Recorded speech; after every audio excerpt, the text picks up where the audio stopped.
డబ్బుల సమస్య కాదు. తాటిపర్తి గ్రామం అంతా మంట మండించేశాం. మరి దేవుడు అలాంటి అన్ని విషయాల్లో కృప చూపుతున్నారు. ఆ పని నిమిత్తమై మరి శ్రీనివాసరెడ్డి గారు మన దగ్గర రావడం జరిగింది. శేషుడమ్మ గారు కూడా. ఆవిడ ఎప్పుడు వచ్చినా శనివారం వెళ్ళిపోద్ది. వాళ్ళ చర్చ అంటే అంత ఇష్టం ఆవిడకి. మరి దేవుడు ఈ సంఘాన్ని బలపరచడానికి వాతావరణ పరిస్థితులు బాగాలేదనో ఆవిడను కూడా దేవుడు ఉంచాడు. మీ ముగ్గురికి వందనాలు. అలాగే మిగతా అందరూ మన బిడ్డలు కాబట్టి మనందరికీ వందనాలు. మరలా చెప్తున్నాను, 3.5 సంవత్సరాలు అయింది మందిరం పెట్టి. ఈ లోతు వచ్చింది వాటరు. ఇక్కడ ఈ మందిరం పక్కన ఈ లోతు వచ్చింది. ఆ రోజు కూడా మందిరం నిండుగా ఉంది. హల్లెలూయా. ఇంత లోతు నీరులోంచి వచ్చి ఒక్క ఆదివారం కూడా ఎవరు మానలేదు గతంలో. ఆ రోజు కూడా చాలా నిండుగా. నేను 72 గంటలు జగ్గి చెరువు అంతా మునిగిపోయింది, గొల్లపోలు టోల్ గేట్ మునిగిపోయింది, అన్నీ మునిగిపోయినాయి. 72 గంటలు మందిరంలో ఉండిపోయినాయి. అంటే 3 రోజులు. ఈ 3 రోజులు పాస్టర్లు విశ్వాసులు ఆ లోతు నీటిలోంచి వచ్చి నా దగ్గర గంటల తరబడి ప్రార్థించి వెళ్ళారు. అంత అద్భుతంగా మరి ఈ మందిరంలో ఆరాధన జరిగేది. మరలా చెప్తున్నాను, మొన్న ప్రవీణ్ అన్న మాట నా మనసులో ఇంకా అలాగ ఉంటుంది. వాళ్ళ మందిరంలోనంట చోటు కోసం కొడేసుకునేవారట. మందిరం దీనికంటే 3 వంతులు ఉంటుంది. ఇప్పుడు స్థలం అంతా ఖాళీయే. ఏ కన్ను పడిందో తెలియదు కానీ అని మొదలుపెట్టాడు. చాలా బాధ అనిపించింది ఆ మాట. స్థలం నాది ఆ మూల, నీది ఈ మూలని టైం అవ్వకుండా వచ్చి కొట్టేసుకునేవారట. మరి ఏ కన్ను పడిందో తెలియదు కానీ అన్నాడు. మరి యెహోవా ప్రార్థన మందిరంలో ఏ కన్ను పడిందో తెలియదు కానీ సమస్యల వలంలో చిక్కుకుంది ఈ మందిరం. ఎక్కడండి? సమస్యల వలం. సంఘం నుంచి ఏ సమస్య లేదు. కుటుంబం అనే సమస్యల వలంలో ఒకరికొకరు పడక మరి మందిరము కొద్ది బలహీనపడింది. నాతో సార్ ఆమె చెప్పండి, తిరిగి మందిరాన్ని కడతాం. గట్టిగా చెప్పండి, తిరిగి మందిరాన్ని కడతాం. పనిపోయిన ప్రాకారాలు కట్టబడతాయి. యెహోవా ప్రార్థన మందిరం నిలబడుతుంది. దేవుని కృప మందిరం పైన ఉంటుంది. ఆ రీతిగా ప్రార్థన చేద్దాం. ఆమేన్. Praise lord. వందనాలండి. నాకు ఈ ప్రైజ్ లార్డ్ వందనాలు కొంచెం అలవాటు ఉండదు. నేను కల్వ టెంపుల్లో రక్షింపబడి అక్కడే సేవలో ఉండడం నాకంతా అక్కడ అలవాటు కదా. అక్కడంతా షాలోమ్ అంటారు, తెలుసు కదా షాలోమ్ అంటే మీకు. షాలోమ్ అనగా మీకు సమాధానం కలుగును గాక.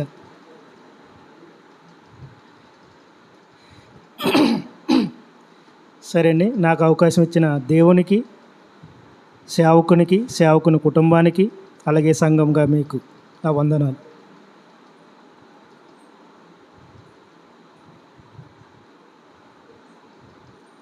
సరే, వాక్యంలోకి వెళ్ళిపోదాం.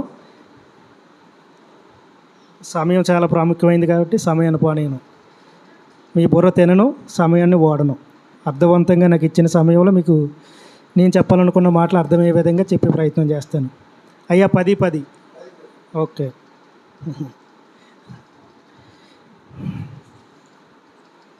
సామెతల గ్రంథం 3వ అధ్యాయము 3-4 వచనాలు.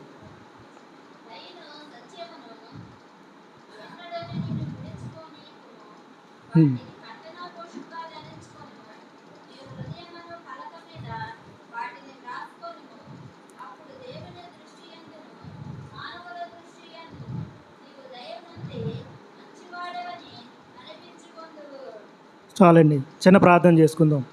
మహాపరిశుద్ధుడా, ప్రేమ కలిగిన తండ్రి, ఈ సమయంలో ప్రభువా మొదటి ప్రార్థన నుండి ఇప్పటి వరకు నాయన మీ నామమునకు మహిమకరముగా జరిగించుకున్న విధానమును బట్టి నాయన మీకు వందనాలు. ఈ సమయంలో ప్రభువా వాక్యం ధ్యానించడానికి మీరు మాతో మాట్లాడడానికి ఇచ్చిన ఈ సమయాన్ని బట్టి మీకు వందనాలు.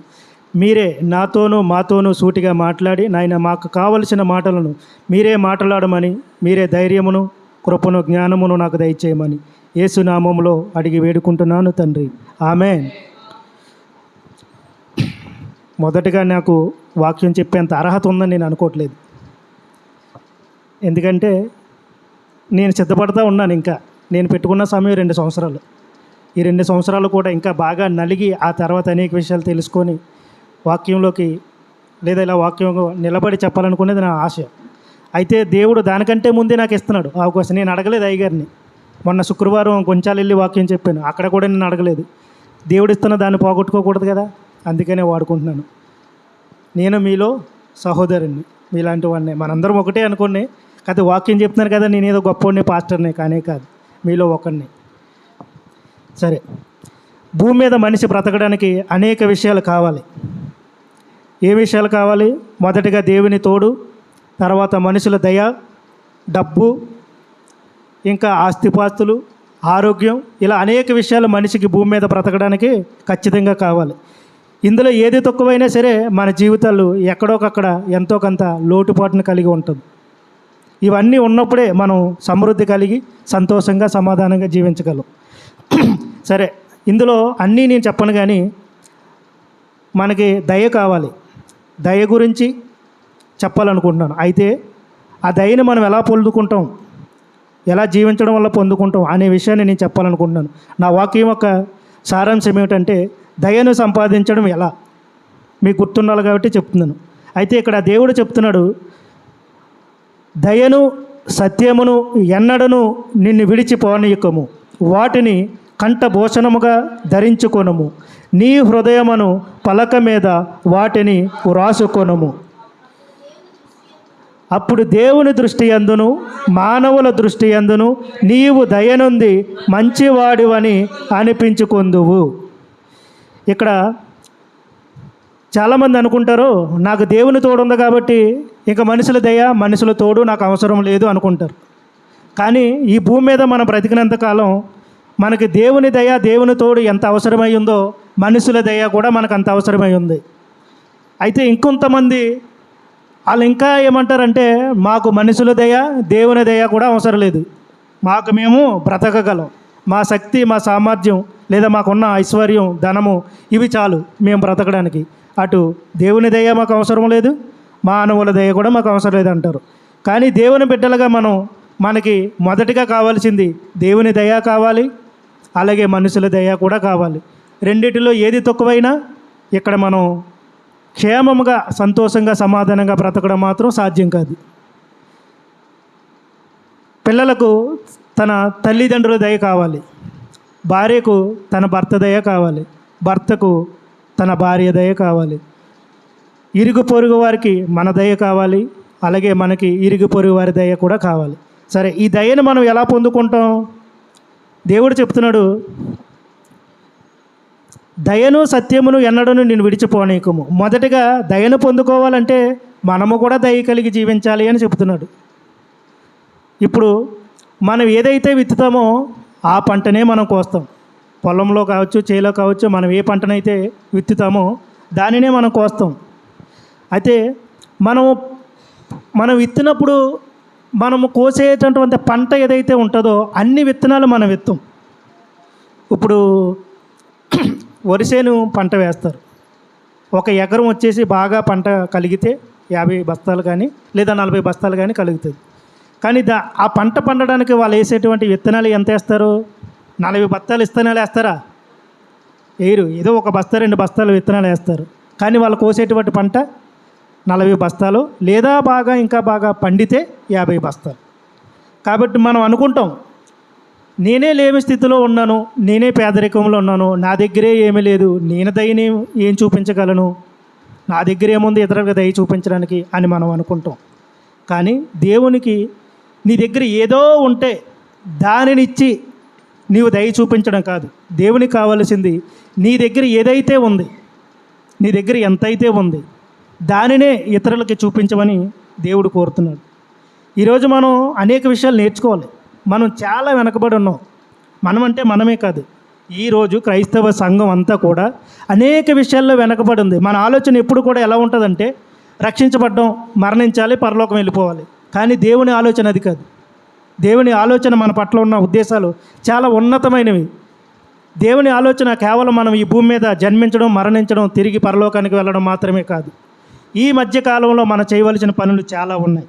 దేవుడు మనిషిని సృష్టించింది ఆయన ఈ 3 ప్రక్రియలకు ప్రకారంగా మాత్రమే కాదు, ఈ భూమి మీద ఆ దేవుడు మనం ఆశించినట్టుగా జీవించడం కోసం దేవుడు మనల్ని ఈ భూమి పైన సృష్టించాడు. మొదటి మనిషి అయిన ఆదామును దేవుడు సృష్టించడానికి గల కారణం ఆయన పోలిక చొప్పున ఆయన సృష్టించుకున్నాడు. ఎందుకంటే ఆయన పోలిక అనగా ఆయనలో ఉన్న గుణలక్షణాలను కలిగి మనిషి ఈ భూమి మీద జీవించాలని దేవుడు మనిషిని సృష్టించుకున్నాడు. కానీ మనం అనుకుంటాం, ఈ రోజుల్లో అనేక క్రైస్తవ సంఘాలు కావచ్చు, విశ్వాసులు కావచ్చు, కేవలం నేను సృష్టించబడింది లేదా ఈ భూమి మీద నేను జన్మించింది దేవుని తెలుసుకోవడం, రక్షింపబడడం, ఏదో కొన్ని రోజులు ఇలాగా బ్రతికేయడం, ఆ తర్వాత మరణించడం, తిరిగి పరలోకానికి వెళ్ళిపోవడం. ఇది కాదు. This is not God's plan. దేవుడి ప్లాను మన పట్ల వేరే ఒక ఉద్దేశం ఉంది. అది ఏమిటంటే ఈ భూమి మీద ఆయన పోలిక చొప్పున సృష్టించబడిన మనం ఆయన పోలికలో జీవించాలి. అలా జీవించవలసిన ప్రక్రియలో అనేక గుణలక్షణాల్లో మనం కలిగి ఉండవలసిన గుణలక్షణాల్లో మొదటి దయ. దయకు కొన్ని పర్యాయ పదాలు ఉన్నాయి తెలుగులో. ప్రేమ, జాలి, దయ. అయ్యగారు, ఈ 3 పదాలు దానికి చెందినవేనా? తెలుగులో అనేక పర్యాయ పదాలు ఉంటాయి. ఒక పదానికి ఒక గుణలక్షణాన్ని తెలపడానికి తెలుగులో అనేక పర్యాయ పదాలు ఉంటాయి. అమ్మ, మీరు చదువుకుంటున్నారు కదా, మీకు తెలుస్తుంది. అలాగే ఈ ప్రేమకి సంబంధించిన పర్యాయ పదాల్లో ఒకటి దయ. ఆత్మఫలములు మనకు తెలుసు కదా. ఆత్మఫలముల్లో మొదటిది ప్రేమ. ఆ ప్రేమకి ఇప్పుడు పర్యాయ పదమనే నేను తీసుకొచ్చున్నది దయ. ఈ దయను మనం ఎలా పొందగలం? మనము దయ కలిగి జీవించినప్పుడు, ప్రేమను కలిగి జీవించినప్పుడు ఆ దయను మనం పొందుకుంటాం. అయితే ముందు చెప్పినట్లుగా మన దగ్గర ఏదో కలిగి ఉంటే ఇస్తాను, లేదా నా దగ్గర ఏదో నేను కలిగి ఉంటే దానిని చూపిస్తాను అనేది దేవుని ఉద్దేశం కాదు. నీ దగ్గర ఏముంది దానినే ఇతరులకు నీ దయని కనపరచమంటున్నాడు. నీ దగ్గర 10 రూపాయలే ఉందా? ఆ 10 రూపాయలతోనే ఇతరులకు నువ్వు సహాయం చేయగలవా? సహాయం చేయి. నేను చెప్పేది కేవలం ధనం విషయం మాత్రమే కాదు, అనేక విషయాల్లో మనం దయను చూపించవచ్చు.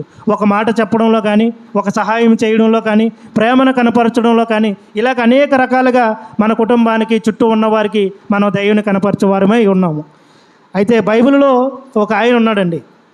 ఒక అతను ఒక వ్యక్తికి దయను చూపించాడు. ఆ వ్యక్తి తిరిగి దయను పొందుకున్నాడు. అయితే నేరుగా ఆ వ్యక్తి ఆ దయను పొందుకోలేదు, కానీ తన కుటుంబంలో ఉన్నటువంటి ఒక వ్యక్తి ఆ దయను పొందుకున్నాడు. అతను ఎలా పొందుకున్నాడో మనం చూసే ప్రయత్నం చేద్దాం. అయితే వాక్యం చదువుదామా? టైం లేదు కాబట్టి నేను చెప్పేస్తాను. చూస్తారంటే ఒకసారి చూడండి.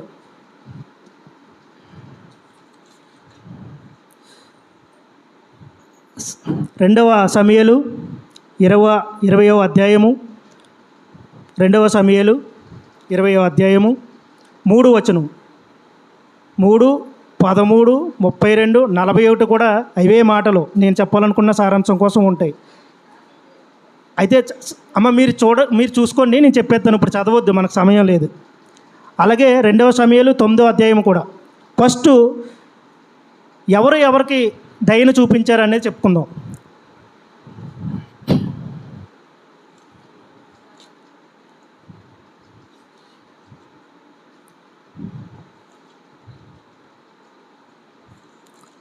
ఆ పేరు తిరగదు నాలుగుకి, అందుకే తీసుకుంటున్నాను, లేదా చెప్పేసేవాడిని. కానీ మెప్పిపోసేది పేరండి.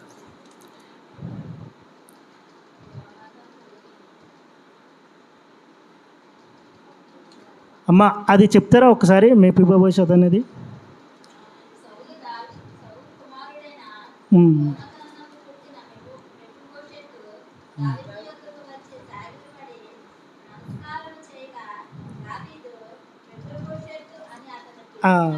చాలమ్మా, నేను పేరు కోసమే చదవమన్నాను. మెఫీబోషెతు ఇతను యోనాతాను యొక్క కుమారుడు. యోనాతాను దావీదుకి చాలా మేలు చేశాడు.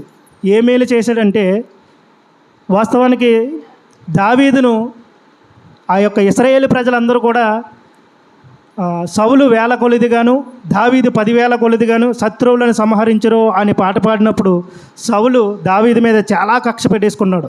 నాకంటే ఇతనిని ఎక్కువగా పొగుడుతారా, నాకంటే ఇతనికి ఎక్కువ ఘనతనిస్తారా అని చెప్పి అతను ద్వేషంతో ఉన్నప్పుడు దావీదుని ఎలాగైనా సరే చంపాలని అనేక ప్రయత్నాలు చేశాడు.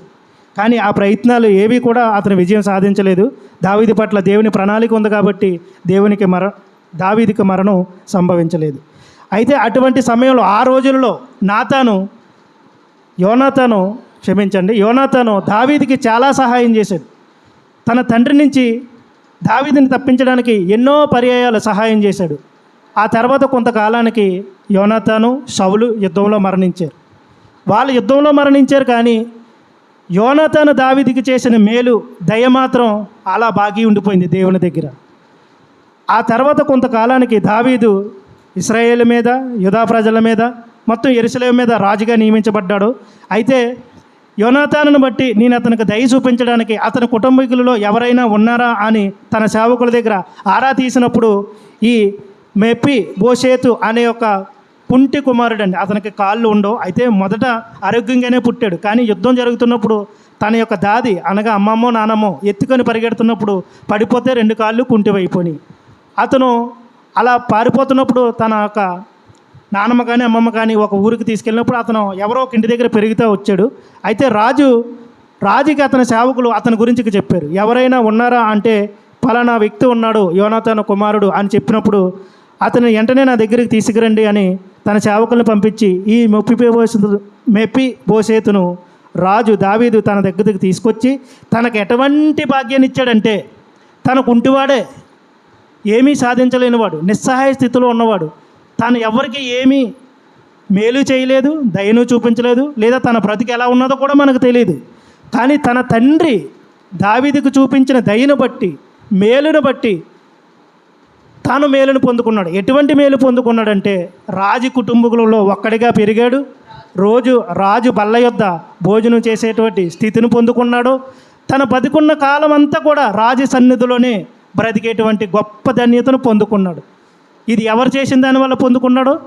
తన తండ్రి అయిన యోనాతాను చేసిన దాన్ని బట్టి ఈ మేలుని తను పొందుకున్నాడు. మనం అనుకుంటాం మన జీవితంలో మనం చూపించిన దయ, మనం చేసిన మేలు మనకి కనిపించలేనప్పుడు బహుశా ఇక నేను మేలు కలిగి జీవించడం లేదా దయ కలిగి జీవించడం ఉపయోగం ఏముంది అని అనుకుంటాం. కానీ గమనించండి, మనం చేసిన మేలు, మనం చూపించిన దయ మన కల్లారా మనం చూడలేకపోవచ్చు, కానీ మన బిడ్డలు కావచ్చు లేదా మన మనవలు మనవరాలు కావచ్చు, ఖచ్చితంగా ఏదో ఒక సమయంలో వాళ్ళ అవసరం కలిగిన ఆ దయను పొందగలిగిన స్థితి వచ్చినప్పుడు దేవుడు వారికి ఆ దయను, ఆ మేలును పొందుకునే అవకాశాన్ని ఖచ్చితంగా దేవుడు తీసుకొస్తాడు. కాబట్టి మన జీవితంలో మనం ఆత్మఫలంలో మొదటిదైన ఆ ప్రేమకు పర్యాయ పదమైన దయను కలిగి జీవించినప్పుడు మన జీవితాల్లో ఖచ్చితంగా ఆ దయను ఏదో ఒక రోజు మన అవసరమైన స్థితిలో దేవుడు మనం పొందుకునే విధంగా చేస్తాడు.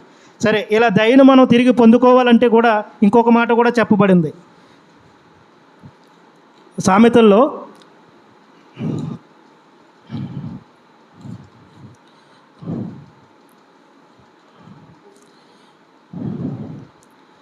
మొదటేమో దయను, ఒక్క నిమిషం, సామెతలు 3:4 వచనంలో మొదటిదేమో దయను, రెండోదేమో సత్యము. మొదటిగా దయను కలిగి జీవించాలి. దయను కలిగి జీవించాలంటే జీవించినప్పుడు మనం దయను పొందుకుంటాం. దానితో పాటు మనం ఇంకొకటి కలిగి కూడా జీవించాలి. ఈ దయను పొందుకోవాలంటే సత్యము. సత్యముకి 2 పదాలు ఉన్నాయి. ఒకటి సత్యము అనగా నీతి. తెలుగులో పర్యాయ పదాల్లో సత్యము అనగా నీతి. అలాగే యేసుప్రభు తనంతట తానే ఒక మాట చెప్పుకున్నాడు, నేనే మార్గము, నేనే సత్యము, నేనే జీవము. ఇప్పుడు మనం రెండవ లక్షణం, మనం కలిగి జీవించవలసిన రెండవ లక్షణం, మనం దయను పొందుకోవాలంటే కలిగి ఉండాల్సిన రెండవ లక్షణం సత్యము. సత్యము అనగా నీతి. నీతిగా జీవించాలి. నీతిగా జీవించకుండా మన ఇష్టానుసారంగా మనం బ్రతికి, మనం దేవుడు వద్దు అన్న విధంగా మనం జీవించి మనకి ఇష్టమైన కార్యాలు మనం చేసుకుంటూ బ్రతికినప్పుడు మనము ఒకవేళ ఎవరికైనా దయను చూపించినా, ప్రేమను కనపరిచినా తిరిగి పొందుకోలేనటువంటి స్థితిలో మనకు వెళ్ళిపోతాం. కారణం, మనలో సత్య ప్రవర్తన లేనప్పుడు మనం దేవుని మేలుని పొందుకోలేము. బహుశా మనం మనుషులకి చేసిన మేలుని బట్టి, చూపించిన దయను బట్టి మనుషుల దగ్గర నుంచి అయితే ఆ దయను మేలును పొందుకోగలం, కానీ దేవుని దయను దేవుని ప్రేమను మనం పొందుకోవాలంటే మనం సత్య ప్రవర్తన కలిగి జీవించాలి. అందులో సత్యము అనగా యేసుప్రభు. మొదటిగా యేసుప్రభుని కలిగి జీవించాలి, ఆ తర్వాత సత్య ప్రవర్తన కలిగి జీవించాలి. మనుషులుగా లేదంటే మాకు ఎందుకండి ఇదంతా దయ, సత్యం ఇవన్నీ మాకెందుకు అని ఒకవేళ మీరు అనుకోవచ్చు. అయితే ఈ దయను, మనుషుల దయను, దేవుని దయను కలిగి జీవించిన వ్యక్తులు 2 బైబిల్లో ఉన్నారు. వాళ్ళిద్దరి కోసం కూడా ఖచ్చితంగా చూడాలి. వాళ్ళిద్దరూ మనకు తెలుసు కదండి. యేసు ప్రభు గారు రెండవ వ్యక్తి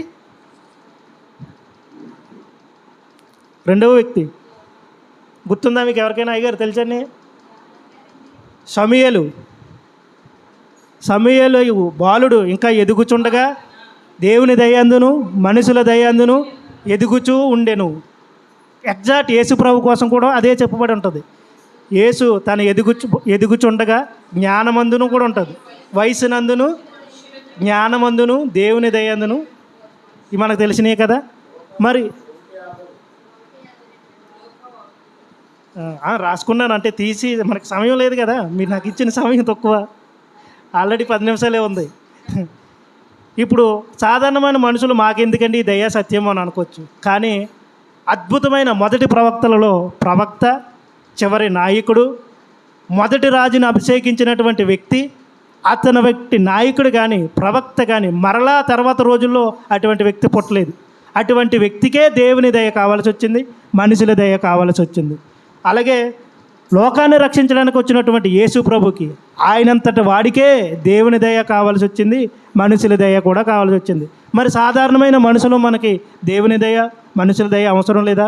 బహుశా దేవుని దయ నాకు కావాలని మనం అనుకోవచ్చు, కానీ మనుషుల దయ నాకెందుకండి అని మనం అనుకుంటాం. కానీ మనుషుల దయ కూడా మనకు కావాలి. ఎందుకంటే మనం మనుషుల మధ్య బ్రతుకుతున్నాం, మన పరలోకంలో లేము, భూమిపైన ఉన్నాం. కాబట్టి మనకి మనుషుల దయ కావాలి, దేవుని దయ కూడా కావాలి. మనం చాలాసార్లు కొన్ని విషయాల్లో ఏదో ఒక చిన్న గొడవ, లేదా ఒక చిన్న మనస్పర్ధో, లేదా ఒక చిన్న మాట వచ్చినప్పుడు ఇంటిలో వాళ్ళని చాలా సింపుల్గా తీసి పాడేస్తాం. ఇంకా నీతో నాకు సంబంధం ఉండదు, నీతో నాకు పని ఉండదు అన్నట్లుగా వాళ్ళ దగ్గర మనం వ్యవహరిస్తూ ఉంటాం, లేదా మాట్లాడేస్తూ ఉంటాం. కొన్ని మాటలు నోరు జారుతూ ఉంటాం. కానీ గమనించండి, జీవితంలో ఎప్పుడైనా సరే ఒక మనిషిని మనం దూరం చేసుకోవడానికి ఆలోచించకూడదు. ఎందుకంటే ఎవరి సహాయము లేదా ఎవరి అవసరం ఎప్పుడు మనకు వస్తుందో ఖచ్చితంగా మనకు తెలియదు. ఈరోజు ఈ వ్యక్తితో నాకు ఇంకెప్పుడు అవసరం ఉండదు అనుకున్న వ్యక్తితో మీ జీవితంలో ఏదో ఒక సమయంలో ఖచ్చితంగా ఆ వ్యక్తి యొక్క సహాయము అవసరము మీకు వచ్చి ఉండొచ్చు. వచ్చిందా లేదా? వచ్చిందన్నవారు చేయొద్దండి. వింటున్నారా? నేను ఈ వ్యక్తితో నాకు సంబంధం ఇంక ఉండదు, నాకు ఈ వ్యక్తితో ఇంకా సహాయం నాకు అవసరం లేదు నేను అనుకున్నాను. కానీ అదే వ్యక్తితో నాకు ఒకప్పుడు ఒక అవసరం పడింది, అతనితో నాకు ఉపయోగం పడింది, ఆ వ్యక్తితో నేను మాట్లాడాల్సి వచ్చింది అన్న సమయం మన జీవితంలో ఎప్పుడో ఒకసారి వచ్చింది అన్నవారు చేయొద్దండి. వచ్చింది అన్నవారు, అటువంటి సందర్భం వచ్చింది అన్నవారు అంటే కొందరికి రాలేకపోవడానికి కారణం మీరు వాళ్ళని క్షమించలేదు. ఖచ్చితంగా ఆ సమయం మనిషిగా పుట్టిన ప్రతి ఒక్కరికి ఖచ్చితంగా వస్తుంది. కానీ వచ్చినా మీరు దాన్ని వినియోగించుకోలేదు, కారణం మీరు వారిని క్షమించలేదు. వారిపైన ఇంకా అదే ద్వేషాన్ని, అప్పుడు జరిగినటువంటి ఆ చిన్న సంఘటనే మీరు హృదయంలో కలిగి ఉన్నారు. కాబట్టి మీకు వారితో ఆ అవసరం మళ్ళీ పడలేదు. కాబట్టి ఎప్పుడు మనుషులను దూరం చేసుకోవద్దు. ఒకవేళ నీ కుటుంబంలో ఉన్న వ్యక్తులు కావచ్చు, నీ స్నేహితులు కావచ్చు, ఎవరైనా ఒక చిన్న విషయంలో నీకు కష్టమునో నష్టమునో కలిగించినట్లయితే వారిని వెంటనే దూరం చేసుకోవద్దు, వెంటనే ద్వేషించొద్దు.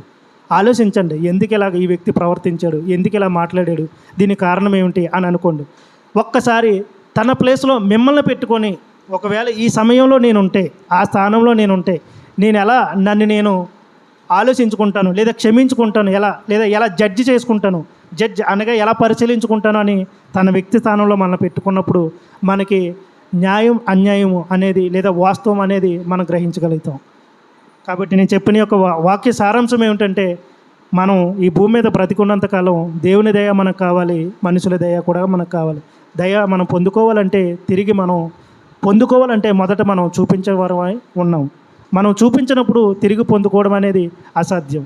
అలాగే రెండవది, ఆ దయను మనుషుల దగ్గర నుంచి అయితే పొందుకోగలం, కానీ దేవుని దగ్గర నుంచి కూడా పొందుకోవాలంటే సత్యము కలిగి, సత్య ప్రవర్తన కలిగి జీవించాలి. అలా కలిగి జీవించినప్పుడే మనుషుల దయను దేవుని దయను కలిగి మనం ఈ భూమి మీద ప్రశాంతంగాను సంతోషంగాను సమాధానంగాను జీవించగలం.